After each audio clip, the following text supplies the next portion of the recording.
Hello दोस्तों, मैं हूं शशि और शशि मैथ्स के एक नए एपिसोड में आप सभी का बहुत बहुत स्वागत है। अगर आप मेरे पिछले 2 क्लासेस नहीं देखे हैं तो नीचे डिस्क्रिप्शन में लिंक डाला गया है, आप जा करके वहां से देख सकते हैं। और हाँ, एक और बात, मेरे पिछले दोनों क्लासेस को इतना प्यार और सपोर्ट देने के लिए आप सभी को बहुत बहुत धन्यवाद। तो आइए आज का सेशन हमें स्टार्ट करते हैं। हाँ जी, तो सब कुछ देखेंगे क्वेश्चन की ओर। आज के सेशन का हमारा फर्स्ट क्वेश्चन है, एक ऋजु रेखा पर 2 आसन कोणों का मान x डिग्री और 2x - 27 डिग्री है, तो दोनों में से छोटा कोण का मान होगा। देखिए, बहुत ही सिंपल क्वेश्चन है। यहाँ पे थोड़ा सा हमें दिमाग लगाना होगा। यहाँ दिमाग लगाना ये है कि हम ये जानते हैं, अगर आपको मालूम नहीं भी होगा तो मैं आपको बता दूं कि ऋजु रेखा पर 2 आसन कोणों का योग जो होता है 180 डिग्री के बराबर होता है। बस काम खत्म हो गया इस क्वेश्चन का। ऋजु रेखा पर 2 आसन कोणों का योग 180 डिग्री के बराबर होता है। बस यही एक कंसेप्ट था इस क्वेश्चन में, और कोई बड़ी बात नहीं है। और यहाँ पर हमें 2 एंगल दिया गया है, x डिग्री और 2x - 27 डिग्री। तो यहाँ पर x डिग्री और 2x - 27 डिग्री का योग हो जाएगा 180 डिग्री। तो यानी कि यहाँ से ये हो जाएगा 3x - 27 बराबर 180 डिग्री। यानी कि 3x बराबर 180 और प्लस 27 डिग्री। 3x बराबर ये कितना हो जाएगा 7, 8 2 10 1 और 207 डिग्री ये हो जाएगा, होगा ना। तो यानी कि x बराबर क्या हो जाएगा 207 बट्टा में 3, कितना बार में 6 बार 6 3 18 और 6 9 27, यानी कि इसलिए x बराबर कितना हो गया 69 डिग्री हो गया। यानी कि ये हो गया पहला कोण x है ना, तो x का मान कितना आ गया 69 डिग्री। और दूसरा कोण कितना हो जाएगा 2 × 69 - 27, ये हो जाएगा 138 - 27, यहाँ से हो जाएगा 8 में से 7 गया 1, 3 में से 2 गया 1, 111 डिग्री। तो ये हो गया हमारा दूसरा कोण। तो आप चेक कर लो कि इन दोनों कोणों में से छोटा कोण कौन है। तो ये 69 डिग्री छोटा कोण है और 111 डिग्री बड़ा कोण है। तो इसलिए हमारा आंसर हो जाएगा 69 डिग्री करेक्ट आंसर। बोला भी गया है कि एक ऋजु रेखा पर 2 आसन कोणों का मान x डिग्री और 2x - 27 डिग्री है, तो दोनों में से छोटा कोण का मान होगा। तो यहाँ पे छोटा कोण कौन सा है 69 डिग्री है छोटा कोण, तो हमारा आंसर हो जाएगा 69 डिग्री। तो आई होप आपको इस क्वेश्चन का कंसेप्ट समझ में आ गया होगा। अगर आ गया तो आप नोट करना चाहते हैं तो नोट करिए। तब तक हम नेक्स्ट क्वेश्चन की ओर बढ़ते हैं। हाँ जी, तो सभी को देखेंगे नेक्स्ट क्वेश्चन की ओर। देखिए क्वेश्चन में क्या बोला जा रहा है, एक आदमी की उम्र अपने लड़के की उम्र से 24 वर्ष अधिक है। एक आदमी की उम्र अपने लड़के की उम्र से 24 वर्ष अधिक है। 2 वर्ष में उसकी उम्र लड़के की उम्र से दोगुनी हो जाएगी। लड़के की वर्तमान आयु ज्ञात कीजिए। देखिए क्या बोला जा रहा है कि एक आदमी की उम्र अपने लड़के की उम्र से 24 वर्ष अधिक है। वर्तमान में अभी आदमी की उम्र लड़के की उम्र से 24 वर्ष अधिक है। 2 वर्ष के बाद उसकी उम्र लड़के की उम्र से दोगुनी हो जाएगी। तो लड़के की वर्तमान आयु हमें बताना है। तो यहाँ से देखिए क्या होगा, हम यहाँ से मान ले रहे हैं कि माना कि लड़के की वर्तमान आयु बराबर 1 वर्ष। हमने मान लिया कि अभी लड़के की वर्तमान आयु 1 वर्ष है। तो प्रश्न से आदमी की वर्तमान आयु क्या है, आदमी की उम्र लड़के की उम्र से 24 वर्ष अधिक है। यानी कि लड़के की उम्र है 1 वर्ष, तो आदमी की उम्र कितना हो जाएगा 1 + 24 वर्ष। पुनः प्रश्न से 2 वर्ष बाद, यानी कि अभी वर्तमान में लड़के की आयु है 1 वर्ष, 2 वर्ष बाद यानी कि 1 + 2 वर्ष। 2 वर्ष बाद यही ना होगा 1 + 2 वर्ष। 2 वर्ष बाद उसकी उम्र लड़के की उम्र से दोगुनी हो जाती है। यानी कि 1 + 24, ये तो वर्तमान आयु हो गई आदमी की। 2 वर्ष बाद जो लड़के की आयु है उसकी दोगुना है आदमी का आयु। तो ये हो गया हमारा समीकरण। इसको हल करेंगे, यानी कि 2x + 4 बराबर 1 + 26, 24 और 2 26। 2x - 1 बराबर 26 - 4, यानी कि x बराबर 22 वर्ष आंसर। यानी कि लड़के की वर्तमान आयु कितनी है 22 वर्ष है। लड़के की वर्तमान आयु 22 वर्ष है, डी ऑप्शन यहाँ पे होगा। यानी कि एक आदमी की उम्र अपने लड़के की उम्र से 24 वर्ष अधिक है। 2 वर्ष बाद उसकी उम्र लड़के की उम्र से दोगुनी हो जाएगी, तो लड़के की वर्तमान आयु 22 वर्ष होगा। तो अब मैं ये आशा करता हूँ कि आपको इस क्वेश्चन का जो कंसेप्ट था आपको क्लियर हो गया है। तो अगर आप इसको नोट करना चाहते हैं तो नोट करिए, उसके बाद हम नेक्स्ट क्वेश्चन की ओर देखते हैं। हाँ जी, तो सभी को देखेंगे नेक्स्ट क्वेश्चन की ओर। देखिए क्वेश्चन में क्या बोला जा रहा है, यदि a माइनस बी बराबर 3 और a square plus B square बराबर 29, तो हमें ए बी का मान बताना है। देखिए क्या है, यहाँ देखिए क्वेश्चन में क्या दिया गया है कि a माइनस बी बराबर 3 यहाँ पे दिया गया है और a square plus B square का मान 29 यहाँ पर दिया गया है।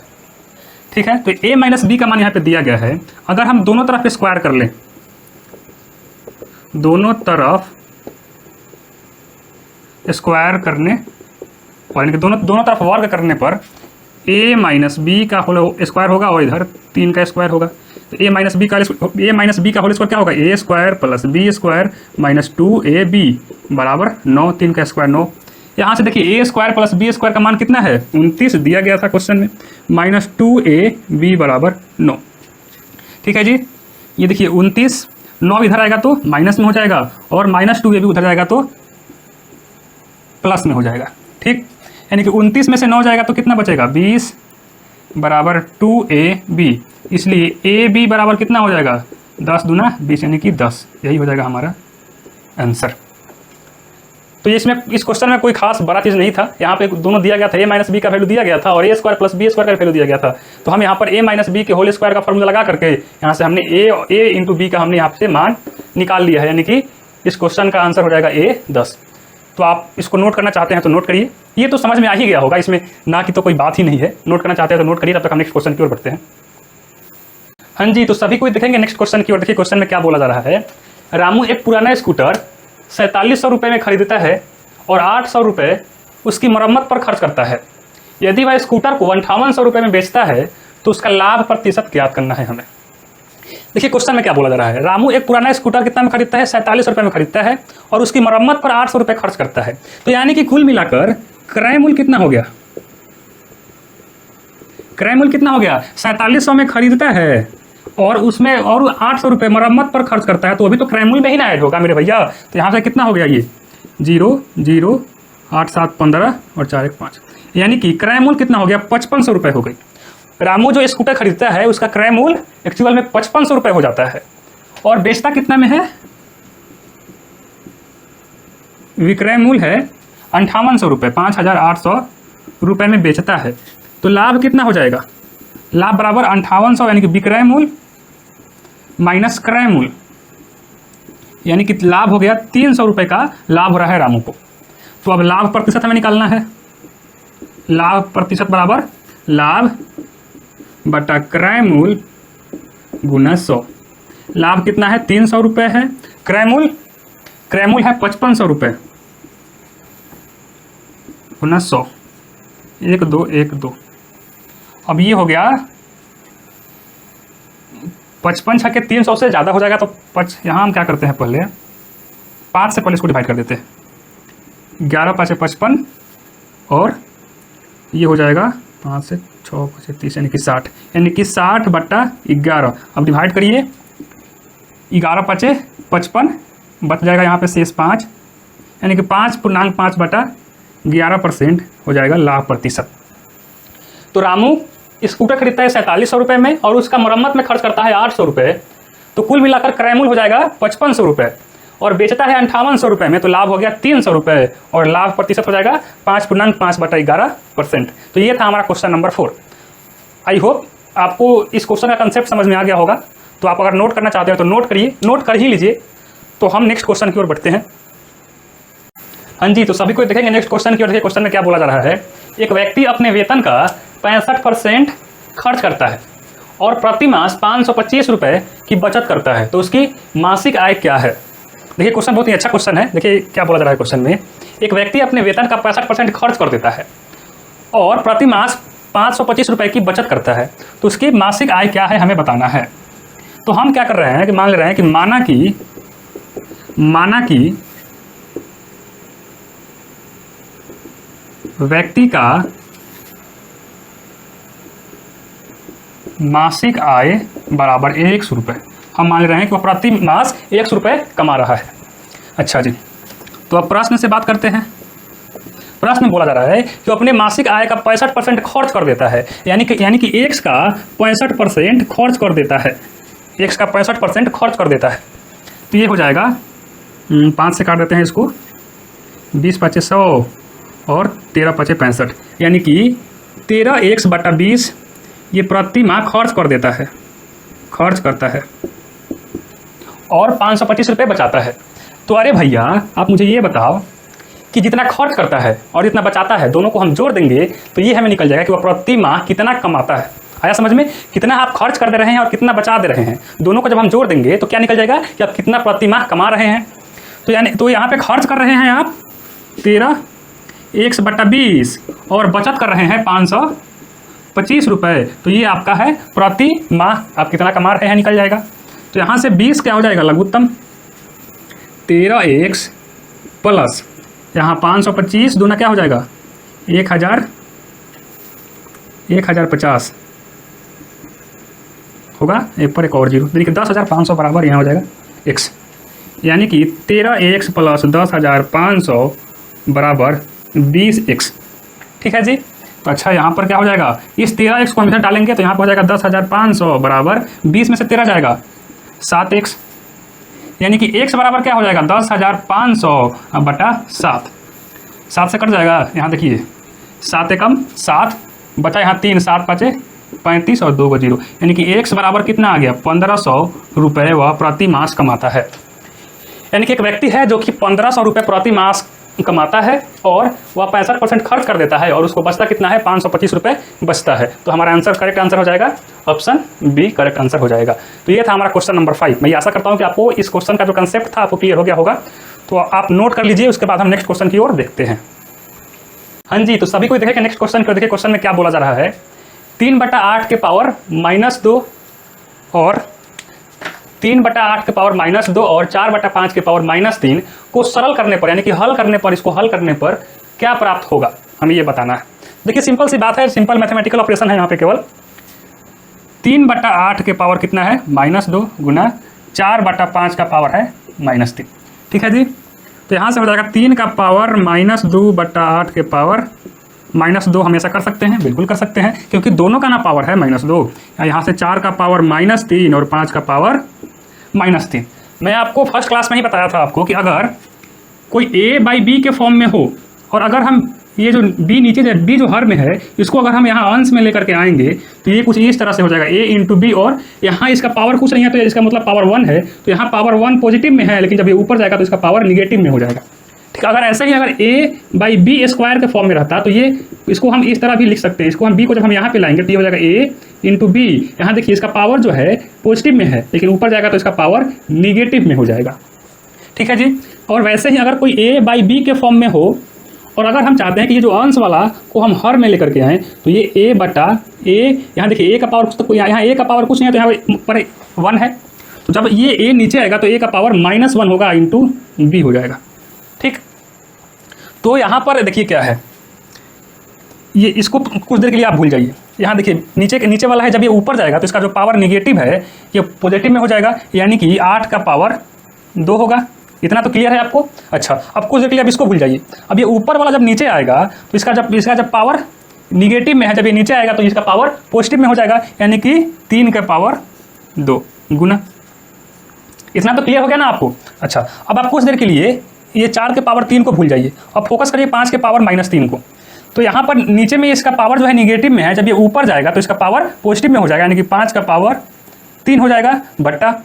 अब इसको 5 के पावर -3 को कुछ देर के लिए आप भूल जाइए। अब आप फोकस करिए यहाँ पे 4 के पावर -3 पर। तो यहाँ पर इसका पावर निगेटिव में है ऊपर, जब ये नीचे आएगा तो इसका पावर पॉजिटिव में हो जाएगा, यानी कि 4 के पावर 3 हो जाएगा। अब आप सिंपल इसको सॉल्व कर लीजिए। 8 का स्क्वायर कितना होता है 64 होता है, और 3 का स्क्वायर 9 होता है गुना 5 का क्यूब कितना होगा, 5 का क्यूब होता है 5 × 5 = 25 125, और 4 का क्यूब होता है 64। तो ये 64 से 64 कैंसिल आउट हो जाएगा, बचेगा केवल 125/9। यही होगा हमारा आंसर। देखिए इसमें केवल थोड़ा सा कंसेप्ट है कि जब आप किसी भी अगर कोई नंबर a/b के फॉर्म में है और जब आप इसको हर से अंश पर ले जाएंगे तो अगर यहाँ पे पावर निगेटिव में होगा तो ऊपर जाएगा तो एक यहाँ पॉजिटिव में हो जाएगा, लेकिन अगर यहाँ पे पावर पॉजिटिव में होगा और ऊपर जाएगा तो ये a × b होगा, और यहाँ जो पॉजिटिव में है तो ऊपर जाएगा तो निगेटिव में हो जाएगा। बस यही सिंपल सा कंसेप्ट था इस क्वेश्चन में, कोई बड़ा बात नहीं था। तो आई होप आपको इस क्वेश्चन का जो कंसेप्ट था आपको समझ में आ गया होगा। तो आप इसको नोट कर लीजिए, आप इसको नोट कर ही लीजिए। तो हम नेक्स्ट क्वेश्चन की ओर देखते हैं। सभी को देखेंगे नेक्स्ट क्वेश्चन की ओर। देखिए क्वेश्चन में क्या बोला जा रहा है। उस वृत्त की परिधि याद कीजिए जिसका क्षेत्रफल 24.64 वर्ग मीटर है। सिंपल सा क्वेश्चन है, तो आइए सॉल्व करते हैं। हमें वृत्त का परिधि बताना है और क्षेत्रफल दिया गया है। अच्छा जी, वृत्त का क्षेत्रफल दिया गया है 24.64 वर्ग मीटर और वृत्त का क्षेत्रफल का फॉर्मूला क्या होता है, पाई आर स्क्वायर, यानी कि पाई आर स्क्वायर का मान दिया गया है 24.64। तो यहाँ से आर स्क्वायर 22/7 आर स्क्वायर बराबर 24.64, यानी कि आर स्क्वायर बराबर क्या हो जाएगा 24। पहले हम क्या करते हैं, देखिए 24.64 को एक संख्या में बना लेते हैं, यानी कि 2464/100 करेंगे। अगर हम 24.64 को इस फॉर्म में चेंज करेंगे तो ये कुछ ऐसा हो जाएगा, यानी कि 2464/100। अब यहाँ पे 22/7 गुना में इधर आएगा तो भाग में होगा, यानी कि 7/22 हो जाएगा। इसको आप काट सकते हैं 2 से, 11 दूना 22 और 1232। 2 से कट जाएगा, 11 दूना 22 और 1232 दूना 2464। अब ये 11 से कट सकता है, 11 एकम 11, यहाँ बचा 1, ये हो गया 13, 11 एकम 11, यहाँ बचा 2, ये हो गया 22, 11 दूना 22। यानी कि आर स्क्वायर बराबर कितना हो गया 7 दूना 14, 7 एकम 7 1 8, 784/100। तो यहाँ से अब आर बराबर क्या हो जाएगा, स्क्वायर रूट ऑफ 784/100। इसलिए आर बराबर क्या हो गया 784 का वर्गमूल क्या होता है 28, यानी कि 28 का वर्ग होता है 784 और 100 का वर्गमूल हो जाएगा 10, यानी कि इसलिए आर बराबर 2.8 मीटर। त्रिज्या कितना हो गया 2.8 मीटर हो गया। तो अब वृत्त का परिधि, हमें वृत्त का परिधि ना निकालना है। वृत्त का परिधि बराबर 2 पाई आर, यानी कि 2 × 22/7 गुना आर कितना है 2.8। तो ये 7 चौक 28, यानी कि 0.4। ठीक है जी। और ये हो गया 22 दूना 44 गुना 0.4। ये अब कितना हो जाएगा 44 होगा कि 4 चौका 16, 1 4 चौका 16, 1 17, एक अंक के बाद दशमलव, यानी कि वृत्त का परिधि कितना हो गया, वृत्त का परिधि हो गया 17.6 मीटर। वृत्त का परिधि हो गया 17.6 मीटर। यहाँ पे आप ऑप्शन मैच करिए, ऑप्शन 17.6। यहाँ देखिए दशमलव के बाद 0 का कोई वैल्यू नहीं रहता है, तो यहाँ पे ये ऑप्शन सी करेक्ट आंसर हो जाएगा। तो यहाँ पर सिंपल क्वेश्चन था, क्षेत्रफल दिया गया था तो हम क्षेत्रफल की मदद से त्रिज्या को निकाल लिए और हमें परिधि पूछा गया था, तो हम यहाँ सिंपल वृत्त, जब हमारे पास वृत्त का त्रिज्या यहाँ पे आ गया है तो हम यहाँ से परिधि को निकाल लिए। परिधि कितना है हमारा 17.6 मीटर, हमारा आंसर हो गया। तो ये था हमारा क्वेश्चन नंबर 7। आप नोट करना चाहते हो तो नोट करिए, हम नेक्स्ट क्वेश्चन की ओर बढ़ते हैं। हाँ जी, तो सभी को देखेंगे नेक्स्ट क्वेश्चन की ओर। देखिए क्वेश्चन में क्या बोला जा रहा है, एक वर्ग का विकर्ण 20 मीटर है। वर्ग का विकर्ण जो है 20 मीटर है, तो वर्ग का क्षेत्रफल क्या होगा। अरे भैया, वर्ग का विकर्ण दिया गया है, एक वर्ग है जिसका विकर्ण है दिया गया है, कितना है 20 मीटर है। और वर्ग का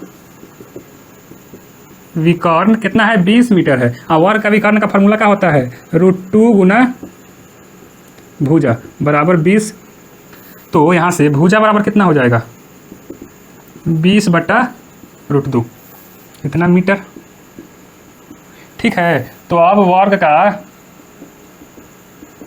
क्षेत्रफल पूछा जा रहा है कि कितना होगा। तो वर्ग का क्षेत्रफल होता है भुजा का स्क्वायर, भुजा का स्क्वायर यानी कि 20/√2 का होल स्क्वायर। 20 का स्क्वायर 400 और √2 का स्क्वायर 2, यानी कि 200 वर्ग मीटर।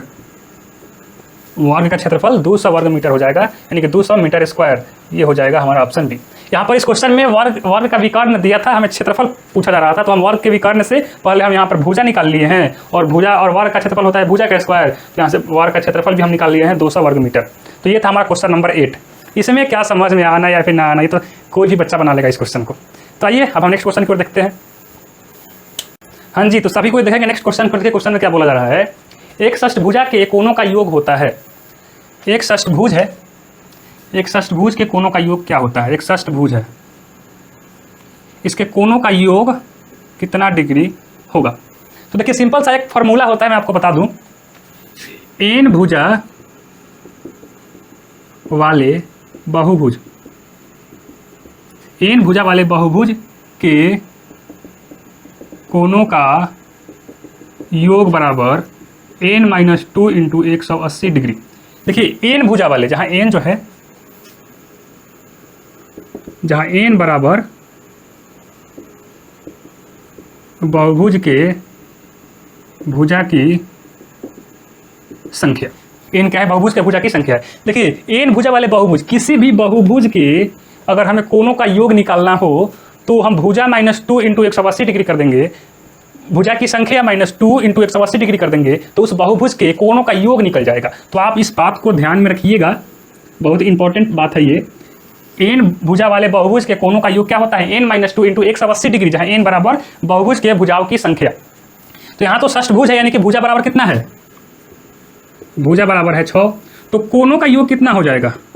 कोनों का योग n - 2 यानी कि 6 - 2 × 180 डिग्री, यानी कि 6 - 2 4 × 180 डिग्री, यानी कि 720 डिग्री आंसर हो जाएगा।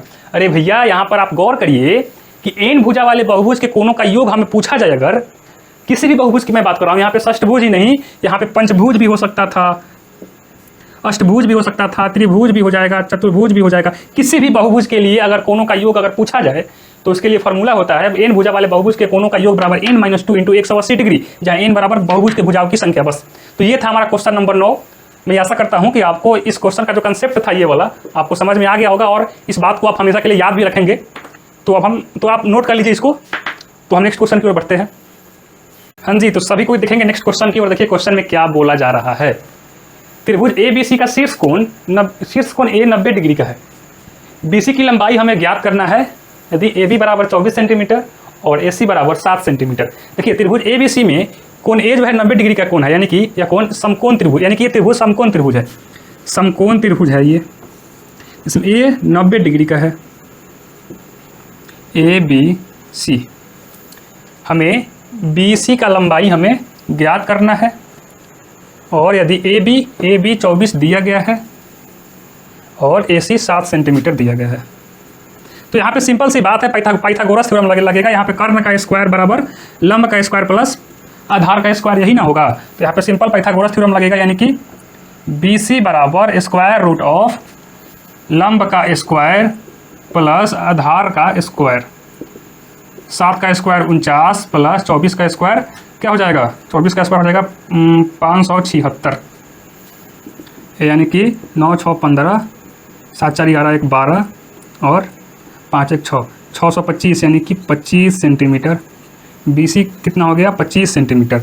BC 25 centimetre. आप चेक भी कर सकते हैं, यहाँ पर कर्ण जो होता है लंब और आधार से बड़ा होता है, यानी कि 7 24 25। तो यहाँ पे 25 हमारा करेक्ट आंसर हो जाएगा।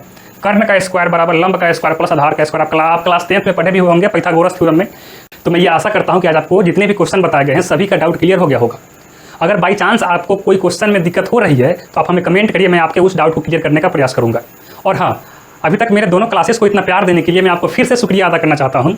तो आज के लिए बस इतना ही, मिलते हैं अब हम नेक्स्ट क्लास में। तब तक के लिए थैंक यू वेरी मच।